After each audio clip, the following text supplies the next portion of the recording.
이 연구에 의하면 우리가 영어를 어떻게 받아들이냐는 시험의 종류보다 어떤 강사를 만나는지가 더 큰 영향을 준다고 합니다. 그만큼 누구와 어떻게 공부하느냐가 참 중요한 것 같은데요. 특히 우리가 평가를 받는 입장인 시험에서는 더 중요한 것 같아요. 같은 오픽 공부라 해도 다 같진 않거든요. 오늘은 오픽을 공부하면서 만날 수 있는 부적절한 방법을 소개해 드릴게요.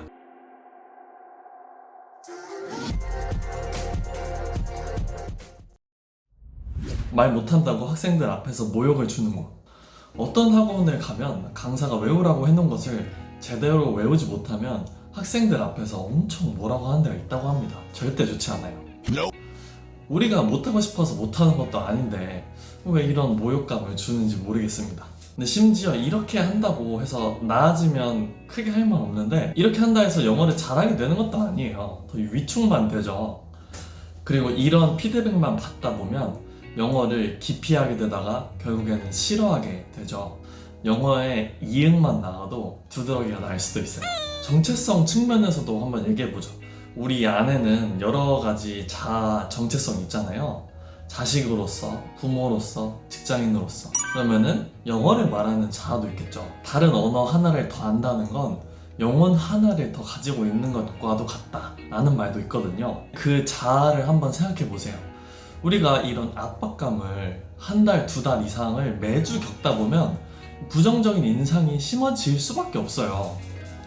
그 어떤 사람이 과연 그런 환경 속에서 영어 말하는 걸 두려워하지 않게 될 수가 있겠습니까? 그리고 또 중요한 건 외운다고 되는 게 아니거든요. 그래서 두 번째, 무조건 외우기. 이 연구에 나오는 어떤 학원은 70문장 이상의 긴 문장들을 외우게 했답니다. 우리가 뭔가 급하면 이렇게 당장 손쉬워 보이는 것들에 손을 뻗게 되거든요. 근데 중요한 건 이 연구 결과에 의하면요, 이런 틀 찍어내듯이 공부하는 시험 준비는 오히려 영어 공부에 방해가 된다는 겁니다. 실력이 안 늘어요. 그래서 그 학원에 있던 분을 모셔왔는데요. 어떠셨어요? 아니, 이게 잘못됐다는 것은 알고는 있는데 당장 다음 달 시험이 코앞이니까 이거를 못 놓겠더라고요. 근데 이러다 보면 문제점은 내 생각을 내가 말하는 게 이 질문에 답이 되는 게 아니라 무조건 더 나은 답은 어딘가 있다 라고 생각하게 된다는 거예요. 예를 들어 여러 샘플들을 모아서 내가 짜깁기 하죠. 근데 더 나은 답변이 어딘가 있을 것 같아. 이제 내 말 만들기는 불사하고 답변을 이렇게 여러 군데서 모아서 짜깁기 하는 그 수렁에 빠지게 되는 거죠. 그리고 우리가 시험을 한 번만 볼 것도 아니고 이 오페이 끝나면 영어를 영영 안 보고 안 쓰게 될 것도 아니라는 거죠. 영어는 점점 더 많이 쓰게 될 거고요. 시험은 3년 뒤면 갱신이 필요해요.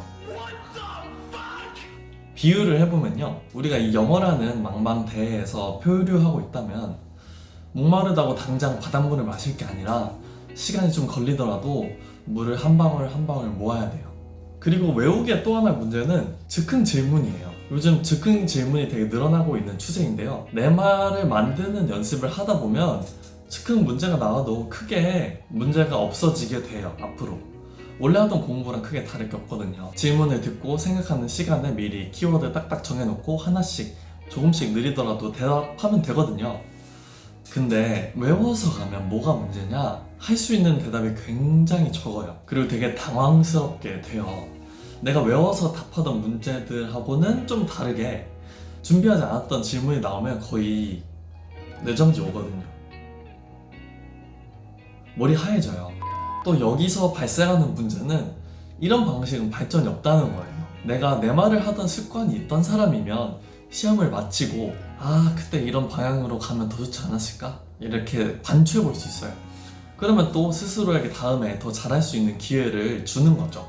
근데 반면에 외워서 하려는 사람들은 그런 반추해 볼 기회가 없어요. 더 외워야지 라고 생각할 수밖에 없거든요. 또 시험 문제는 계속 달라지거든요. 외워서는 답할 수 없는 질문은 계속 나올 거예요.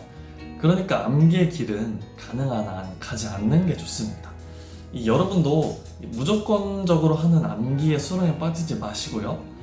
만약 지금 들어가 계시다면 얼른 지금 나오시길 바랍니다. 영어 말하기도 일종의 기술이기 때문에 연습만 하면 더 나아질 거거든요. 네, 그럼 다음 시간에는 이 안 좋은 조건과 달리 어떤 조건, 환경을 갖춘 오픽 공부가 좋은지에 대해서 알아보도록 하겠습니다. 그럼 다음에 봬요. 안녕히 계세요.